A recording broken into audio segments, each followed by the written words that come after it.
తిరుపతి జిల్లా రేణిగుంట నాయక్ సంఘంపై చిన్నచూపు తగదని ఆల్ ఇండియా బంజారా సంఘం జిల్లా అధ్యక్షురాలు లలిత అన్నారు.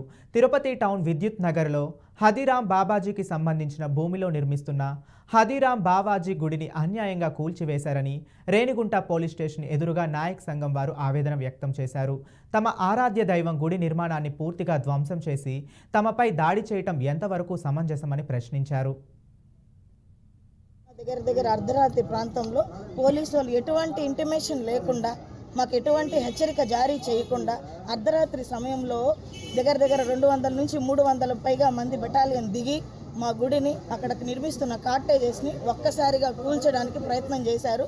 అక్కడున్న మేము గ్యాదర్ అయిన అక్కడ చిన్న పెద్ద లేడీసు, చిన్నపిల్లలు కావచ్చు, గర్భిణీ స్త్రీలు కావచ్చు, అందరినీ కలిపి ఒకసారిగా దండయాత్రలు చేసి ఆడవాళ్ళ పోలీసులు 8 మంది 9 మందిగా కట్టగలిపి ఒక్కొక్కరిని కొంతమందిని జీపుల్లో వేసుకొని వచ్చి వివిధ ప్రాంతాలైన పోలీస్ స్టేషన్లో పెట్టేసి మమ్మల్ని వేరు చేసి ఈరోజు మా మఠానికి సంబంధించిన భూముల్లో మా దేవుడు, మా ఆరాధ్య గురువు అయిన హదీరాం బావాజీ గారికి మేము గుడి కట్టిస్తున్నాము.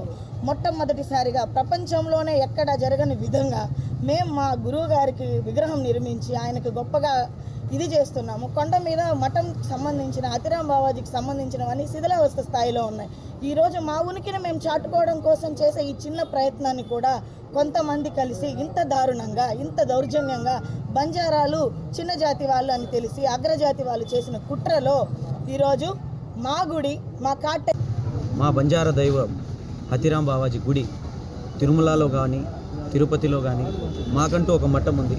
ఇప్పుడు వరకు ఆంధ్ర రాష్ట్రంలో ఎక్కడ కూడా ఇప్పుడు వరకు హదీరాం బావాజీ అనే పేరు ఉందే కానీ ఆయనకంటూ ఒక విగ్రహం లేదు.